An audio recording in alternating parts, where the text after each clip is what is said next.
Mirror Dungeon Extreme is one of the harder contents of Limbo's company, from its test of endurance with runs taking several hours, the player's decision making on which packs to choose, which E.G.O gifts to buy, and many small things that could affect the run. And lastly, its scaling that can be overwhelming to some inexperienced runners. An Extreme run has 3 phases. In phase 1, this is the early game of your Mirror Dungeon. This is where you scout for packs with specific E.G.O gifts that are useful for your team, along with creating a snowball effect with guaranteed super shop each floor until the late game. Phase 2 is the mid game. This is where you start gathering the important general E.G.O gifts needed to overcome the late game scaling. There are still some parts where you gather E.G.O gifts exclusive from a pack. Phase 3 is the late game. This is where you stop win rating. Scary, I know. You need to pay attention to what is happening with your team, especially if you're missing a few important E.G.O gifts. You also have to decide on which packs are the most feasible with the current state of your run. This video contains a lot of information about Mirror Dungeon Extreme, so if you want to look for specific timestamps of the video structure, the link is in the description. Otherwise, welcome to my Mirror Dungeon Extreme guide. I'm Unconscious Self, or Unc for short, and thank you for coming.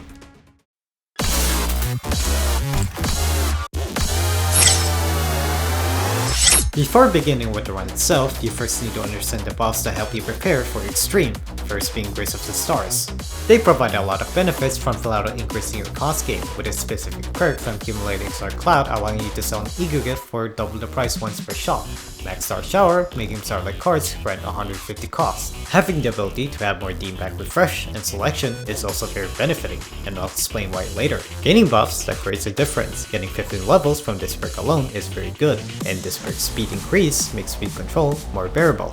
You also start with 3 tier 1 E.G.O gifts and 3 tier 3 E.G.O gifts of your keyword choice. Being able to refresh in the shop twice for free is very convenient, along with increasing the super shop chance by 25%. Lastly, a max out chance comet gives you a tier 4 E.G.O gift of your keyword choice for floor 3, 5, and 7, along with giving you a free E.G.O gift upon shop entry and giving you a bonus E.G.O gift after fusing for the first time per shop. The tiers depends on what tier you are fusing for. Next, we have the starting E.G.O gift search.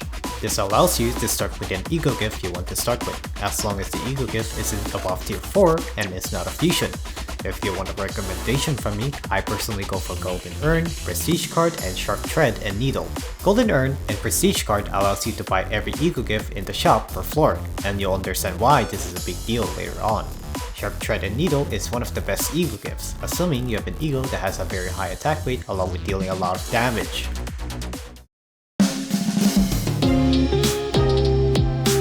Hi, number 1 Ramdon hater here. Team building is pretty simple actually. Just shove every scenario with the keywords you want to run into your team, right? Well, there's just a bit more to it when you're going to be going to Extreme. You always have a few IDs that'll stand out, and here we'll be labeling their roles. Always assign the deployment slots 1 and 2 will be a leader or DPS. You'll have to rely on these IDs in the late game, as they'll likely be the only IDs that can clash while simultaneously being the majority of your damage output. So, your job will be to keep them safe by making sure that they don't take too much damage from unbreakables, counters, and unopposed attacks. In your other slots will be unopposers or sub-DPS. While they might not always be able to clash, they'll still be able to deal lots of damage with unopposed attacks. Bonus points if they have strong E.G.Os for crowd clear, assuming you chose floors that have multiple enemies. Otherwise, it's up to you to choose whether an unopposed E.G.O or S3 is a better play. There are a few other unconventional roles as well, such as evaders who gamble their lives to ensure the survival of more important IDs. Essentially any ID with evade could count for this role. Adjacent to evaders are tanks. Some identities have the ability to gain shield, with some being lower and some higher, and some even have a Death Refusal ability. Priest Gregor here is a good example of a tank role. Due to his Death Refusal passive and his innate tankiness, he can take a lot of hits in the first turn and still not die. While it may seem counterintuitive, this is actually a safer way to absorb unopposed attacks, as you'll need to be afraid of your evaders missing a role, especially with adversities later on. For identities that are just only tanky, do make sure that their damage and sin resistance are appropriate for the circumstances, so they can properly tank instead of dying horribly. Keep in mind that a scenario can have more than one role. As an example, Lord of Hongwang Honglu, or Konglu, embodies not only a leader or a DPS role, but also a tank role and also a sub-DPS role. Not only can Konglu be a main source of DPS on practically any team with poise, he can also tank shots due to his Death Refusal passive, assuming that you ever even get into a situation where you need to use him like that. Even in tough situations, Tears of the Tarnished Blood essentially gives Konglou 2 extra death refusals, making him practically immortal for most fights, assuming that you have enough E.G.O resources. Konglou can even function as a sub-DPS, with damage rivaling your IDs in slots 1 and 2, just from the sheer amount of attack skills that he can output in a single turn. For building the team itself, the most important part is making sure that your team can activate future E.G.O gifts that require 5 identities with a keyword. After all, it's the easiest and least complicated way to set up any team, so I'll be using a Bloise, or Bleed and Poise team as the example for this. In a team, you'll need 1 or 2 leader type IDs that will be capable of clashing everything, although it is okay if your second deployment's ID can't clash in the late game. An example of a leader ID is Pequod Ishmael, since she has a 4-coin S3, an S3 that has both Bleed and Poise, and can benefit a lot from any buff she receives. With the right E.G.O gifts, Ahab Mill can practically win every clash and be a great DPS unit, regardless of her flaws. As for the other roles, it's pretty easy to see what the rest of the identities can do. While Pequod Heathcliff might not be the best ID for the second deployment slot, he essentially still functions as both a leader ID and as a tank, for what it's worth. Pequod Yiseng is another good example, as not only is he a good sub-DPS with Bleed and Poison as S3 and wild E.G.Os that can absolutely destroy waves, but he's also an evader by the simple fact that he has an evade skill, and so can help with redirecting skills if he can't clash.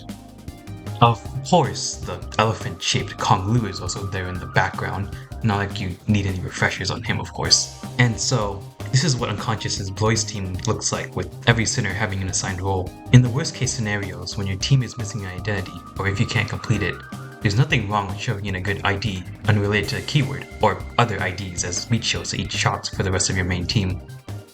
Though, in the worst of worst case scenarios, you can always use IDs for their general support passives for any small buffs that may help. Though, functioning team members are almost always better than IDs only picked for support passives, as they don't tend to do much if you aren't doing solos. Speaking of solos, if you're here for a solo guide, then I'm here to show Unconscious's next part to the Mirror Dungeon Extreme guide. That's right!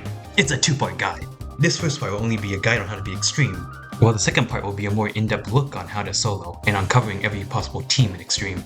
With team building out of the way, it's time for phase 1 of Extreme.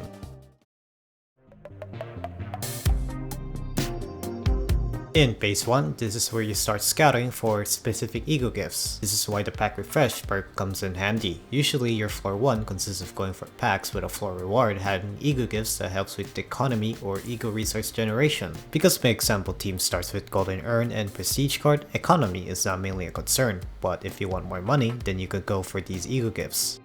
In floor 1, you mainly go for abnormality encounter nodes, and some encounters can have some interactions. That's right, I'm fighting abnormalities from encounter nodes. This is because they grant even more E.G.O gifts, and if you want a comfy extreme run, they are worth it in the long run. Upon entering the shop, there's a 25% chance for a super shop, but if you missed it, that's fine, because we're using that scenario as an example. The floor 1 shop, super shop or not, is very important, because you have to make sure your next shop is almost guaranteed, but for a safer bet, make it a perfect 100%, and this is possible while buying every E.G.O gift, replacing a sinner's skill, and healing your entire team's SP to 45. When it comes to buying E.G.O gifts, make sure you buy the E.G.O gifts needed to fuse for your fusion E.G.O gift, because if you do it now, you'll be given a bonus tier 3 E.G.O gift. Though there are some cases where the game doesn't give you the components to fuse for one. Alternatively, you can use the vestiges you start with to fuse for a tier 3 E.G.O gift, tier 4 if you have an extra tier 3 vestige. If you haven't reached 100%, then it's okay to enhance an E.G.O gift without a discount. Speaking of discounts, make sure to not enhance your E.G.O gifts before you get this E.G.O gift. You need to save a lot of money. Upon finishing the floor, you are given encounter reward cards. I want you to always go for the E.G.O gift one, as they are the best option among the others. When claiming your floor rewards, make sure to pick the E.G.O gifts you don't own. If the mounting trials scare you, then it's okay to skip them. Floor 2 is basically Lock 2 1 pack, Hell's Kitchen, because of their busted abnormality encounter events. The only bad thing with this pack is if the route looks like this, then that's a miss.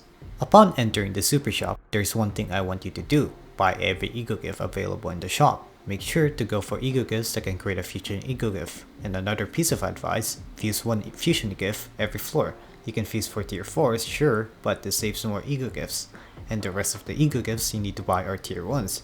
But you can buy whatever you want, just make sure the shop is empty. Floor 3, usually people would go for packs that contain team E.G.O gifts that are useful for a keyword, but for this run I am not going for those because those E.G.O gifts are not necessary to win. But if you want them, feel free to, but do note that it may mess up your super shop snowballing. You're probably wondering why am I not going for certain team packs with good E.G.O gifts. Well, it's time for me to answer the reasoning on why I want you to buy every E.G.O gift in the shop per floor. The main goal of this run is to buy every E.G.O gift in the game. It sounds crazy, I know, but it's actually easy to do, and it's a really consistent strategy on Extreme. Sure, there's an argument that some E.G.O gifts are plain out useless and just exist in your inventory, but buying every E.G.O gift comes with being able to buy things you don't usually see. As for the pack selection for floor 3, you either go for Sinking Pang or Dizzying Waves. Both of these packs have 5 nodes and a mini-boss node that has high value reward. If I were to give these packs a name, I'll call them E.G.O packs. I'll explain them once we enter floor 4. When it comes to reading from now on, these are the node priorities you have to keep an eye on. When it comes to traveling through the nodes, it depends on the node structure. If the map looks like this, then stay in the middle, and look out for the high value nodes. Floor 3 shop is the usual buy every E.G.O gift and at least fuse for a tier 4 E.G.O gift. Make sure to buy skill replacements of your team, with discount or without. Floor 4, you are given a choice. Running charge as an example, you go for the W Corp Express Bucket pack now, or keep going for E.G.O packs. Speaking of E.G.O packs, E.G.O packs are mainly packs with a keyword or a sin on your name, but a few aren't as special as the rest because a lot of the E.G.O packs have 5 nodes in total, and mini-boss nodes that are highly rewarding. The Unchanging and the Evil Defining are also considered as E.G.O packs because of their high value mini-boss nodes and having 5 nodes. I'm also crazy enough to make an E.G.O pack tier list based on how valuable their mini-bosses are. Use this as a reference for your floor 4 to 10 E.G.O packs.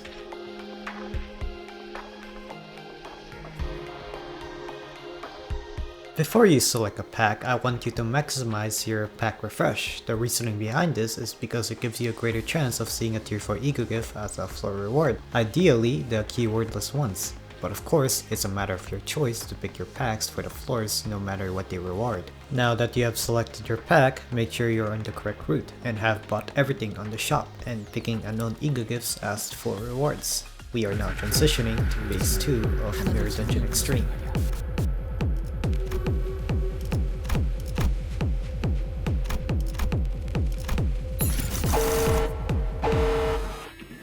Phase 2 is pretty simple.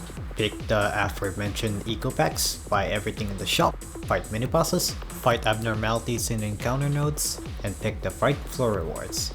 You can always pick team packs that have E.G.O gifts necessary for your team. Phase 2 is mainly your choice after all. While you progress in phase 2, there's one thing you'll start to notice, and that is you are collecting a lot of vestiges.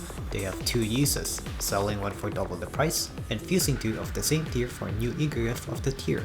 You don't even need the probability for this one. The main point of this is to get new E.G.O gifts. Upon ending phase 2, if you have a lot of E.G.O gifts and money on you, then you're on the right track. If not, then there's a bit of complication later on, but you shouldn't worry about that much. Just so you know, you don't need to buy every E.G.O gift, but having a lot of E.G.O gifts makes for a comfier way to acquire every needed E.G.O gift for Extreme. I will be listing every important E.G.O gift for each category with a text explanation, so pause if you want to read.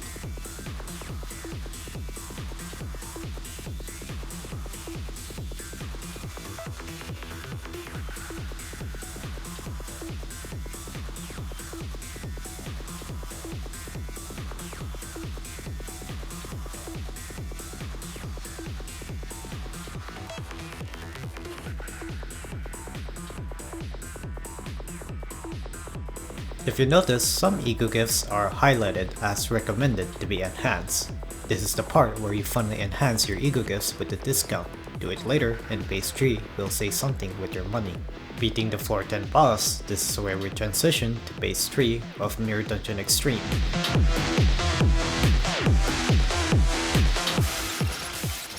Phase 3 is where you start getting mounting trials that give the most punishing effects. You mainly need to avoid the ones that give you the most base/final power, clash power, offense level, and you are given adversities you need to take in order for you to not lose a lot of starlights. It's time for me to introduce the adversities of Extreme as of writing this guide.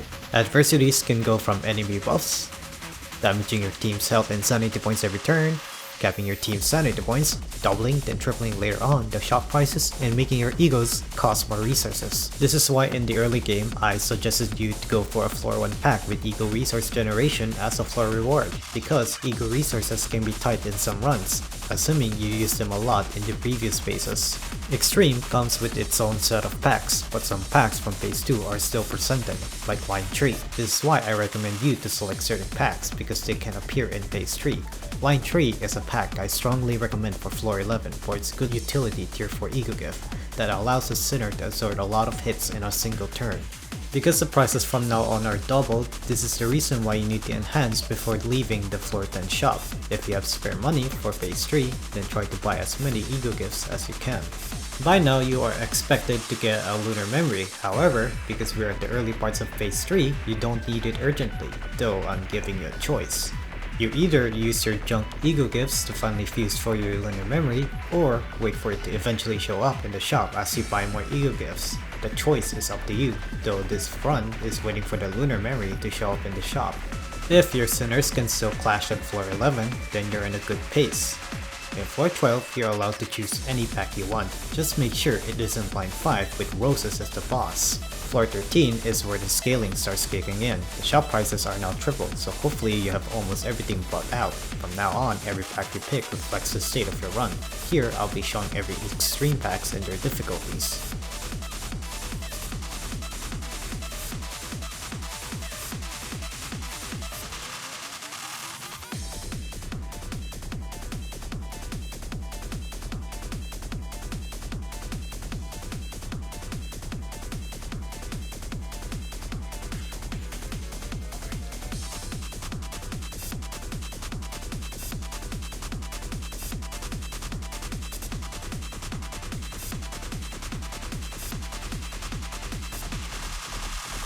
For this one's floor 13, I chose line 3 Terminus. In the shop of floor 13, a Lunar Memory showed up. This is what the thumbnail mean by guaranteed Lunar Memory. Even if I keep on refreshing, the Lunar Memory is still there. In the worst case scenario, a Lunar Memory shows up at floor 15, but that's why I gave you a choice of using your junk E.G.O gifts to fuse for a Lunar Memory before entering floor 14 and above. If you have the money, make sure to heal your Sinners to 45 SP before leaving the shop. They minimize the need for RNG on turn 1. In floor 13, your sub DPS are expected to struggle on turn 1. If that's the case, make your evaders evade and tanks tank hits. Hopefully you didn't take enough base/final power mounting trials to make the tanks struggle living. The enemy's clashing power from floor 13 and floor 14 is very significant with the brutality adversity along with more offense levels in general. Expect your sub DPS to struggle even after turn 1. In floor 14, this is where you can utilize the team's role. Here, we have most of the enemy coins targeting Yi Sang. In the best case scenario, Yi Sang evades them all. If not, then the tier 4 E.G.O gift ability is consumed. You'd also want your sub DPS and DPS targeting the main enemy. If there are some coins targeting other Sinners but they aren't your DPS, don't bother clashing with them. You essentially have to kill them before they kill you. That's why I didn't suggest line 2 as a pack to go for, as Brittle does nothing but increase your team's health, which isn't necessary because the level buffs are enough to sustain from the DOT effect. Because this pack has multiple enemies, I suggest you make your fastest Sinner use an AoE move, but for the sake of fairness, this one doesn't allow the use of E.G.Os. In floor 15, just a friendly reminder to heal your team's SP before leaving the shop. Again, kill them before they kill you, keep your DPS alive, sacrifice your sub DPS if necessary. And with that, we are done with the Mirror Dungeon Extreme Guide. This content is basically a long run that tests your decision making and snowball effect to ensure that you can overcome the late game scaling. In my opinion, Extreme overall is a knowledge check with how much you know about Mirror Dungeon. It can be challenging sometimes, but in the end, Extreme tests your knowledge. Personally, the part I enjoy the most with Extreme is its team building aspect, and with how much you can fiddle around with the Sinners and their role. With that out of the way, I wish you good luck and have fun going through Mirror Dungeon Extreme.